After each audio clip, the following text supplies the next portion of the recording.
When I was 17, my mother vanished without a trace. During the summer of 1996 in Cedar Hill, Missouri. I've never told anyone what I experienced 3 weeks after her disappearance. The news stories showed bits and pieces, but I've never so much as uttered what I'm about to tell you to reporters, the police, or any of the countless doctors I've seen over the years. I'm not exactly what you'd call a model citizen, and my lucidity has been brought into question more than once throughout my life. I don't expect my recounting to set the world on fire, as they say. Nobody believes an aging addict with a violent criminal record and various diagnoses. Even still, it's time. She had me when she was 19, so when my mom disappeared, she was only 36. It's an odd feeling, outliving a young parent. As I'm sitting here now, I'm older than she was at the time of her disappearance by 7 years. She and my father never married and split up not long after I was born, but they remained close friends. She was a hairdresser in St. Louis, and the town of Cedar Hill, where my father lived, was about 40 minutes outside of the city limits. The distance wasn't anything crazy for joint custody parents by any stretch of the imagination, but my mom, Lori as everyone called her, wanted to get away from the bustle and the crime of the city anyways, so we ultimately moved there, just a few miles away from my dad. It didn't take long after we moved in for people to take to her. She was that way, my mom. Everyone seemed to just light up when they saw her, and she'd reciprocate with the most genuine warmth you could ever find in a person. It was infectious. I still wish to this day that I'd inherited, or at least learned to emulate that part of her, one of the many things that I've come to miss so dearly. She'd met a man named Jack and got engaged to him after only 6 months of dating him. Jack hated me from the start. I had poor grades and would fight in school and all of that. I'll admit that I was no prom king even then, but it was more than that with Jack. I could have been captain of the varsity football team with straight A's, and he'd have still hated me. It turned out Jack had a penchant for jealousy, and was known for it by people he'd grown up with within the town over the years. It seems even he was even capable of being jealous of a mother's love for her own son. I'd hear some of the other women gossip about it at my mom's salon when she'd step outside to smoke, and they didn't know I was in the back. That and his odd religious beliefs. People didn't seem to know what a nice, pretty woman like her was doing with someone that held such a tepid reputation from the community. But my mom seemed to always go for the oddballs. She always was a spiritual, but religiously promiscuous person. Her parents and sister died in a car crash when I was just a baby, and she took it hard. As far back as I could remember, she would sometimes cry about it when she'd have one too many glasses of wine, or when she thought she was alone. She'd always go to random different churches of various denominations, but I really think she was just desperate to find something that made her feel some sort of comfort about her loss. About 3 days before her disappearance, I'd heard her and Jack fighting in the living room. My room in that house was in the basement, so was muffled, but it was something about some kind of church meeting. I think it was something about them breaking some rule or something, but I couldn't be sure. I've tried and tried to dig into my memory and make the words clearer as to what was said, to the point of mental anguish, but they never do. They fought a lot during that time, so I just tended to tune the arguments out. Ultimately, the police never connected it to anything of importance in the case. She seemed troubled the next 2 days after that. She and Jack seemed to be getting along just fine on the surface, but I couldn't help but notice her agitation. Even as in my own head, as I was at that age. I could tell she hadn't been sleeping and was chain-smoking her Marlboro menthols. Something she normally only did as an after-work ritual in our garage. She kept looking out of the windows like someone could have been coming to visit at any moment, but they never did. The morning she disappeared, she said something to me at breakfast before she went to work at her salon. The last place anyone in the public would ever see her alive again. She looked terrible, and I could tell she still hadn't slept the night before yet again.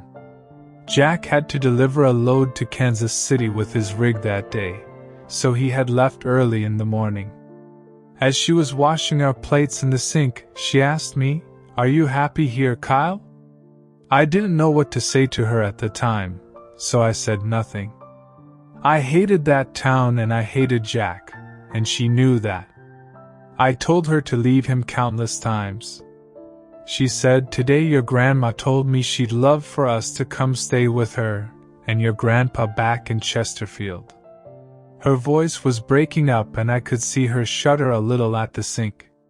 She was crying. I reminded her that I never met Grandma and Grandpa and that they'd been dead since before I was born.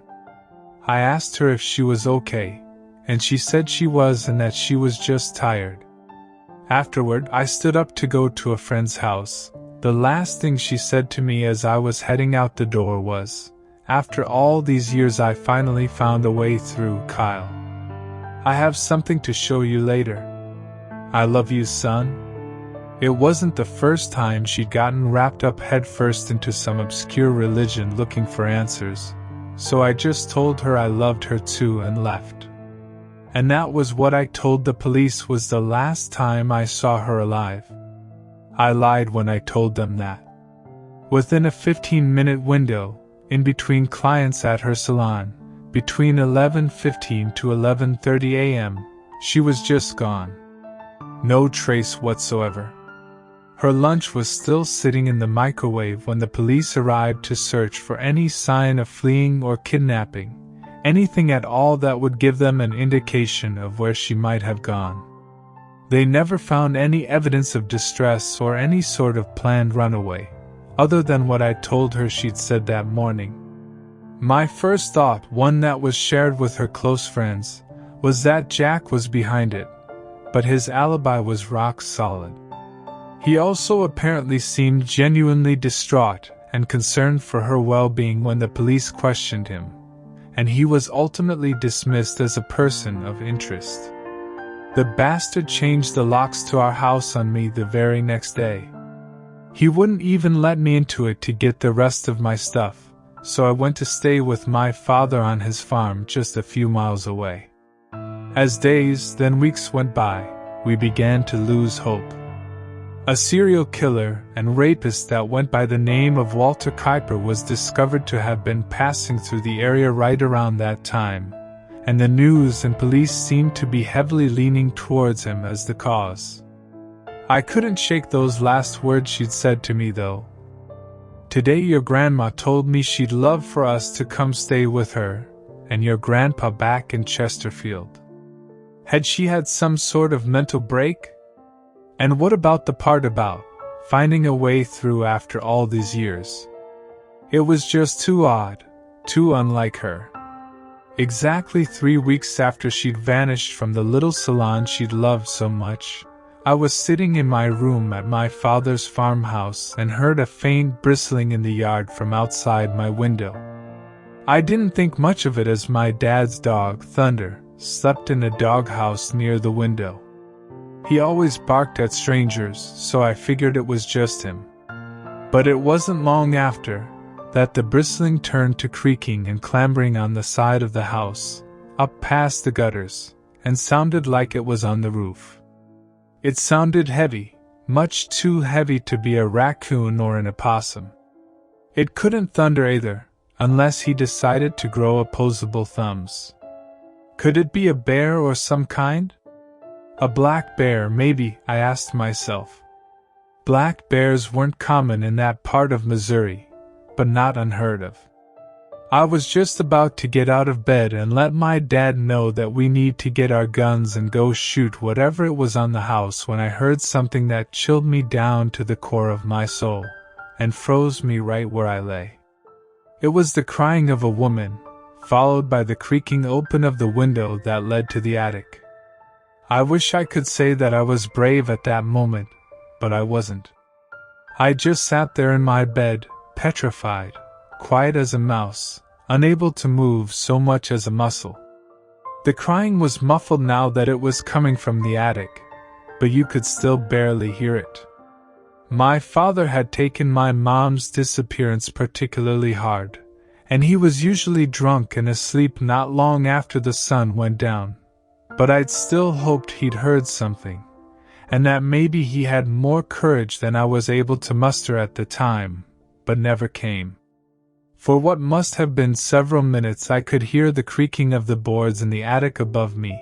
Still, that sobbing she paced back and forth.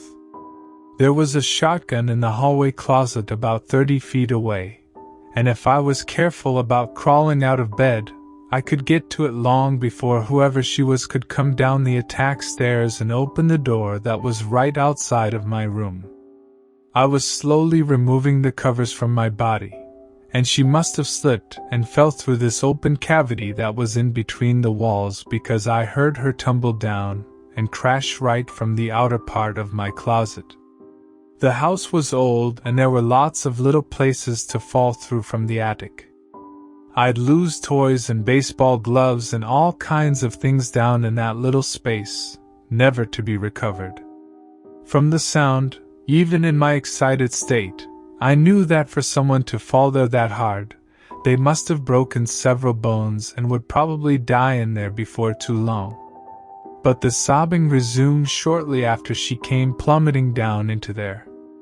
My closet door had been left ajar, and I could see the faint outline of a new hole in the plaster, where her foot must have kicked out during her sudden and unexpected descent.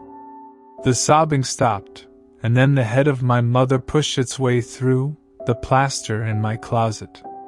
It was very dark, but I could still recognize the shape of her face. She looked badly emaciated, and her eyes didn't look right. They looked almost lambent like a cat's or an animal's eyes in the darkness. She was just staring at me with her head jutting through the hole. She gave me a face that was filled with deep commiseration, like she was sorry she'd let me feel so much worry and despair over those past 3 weeks.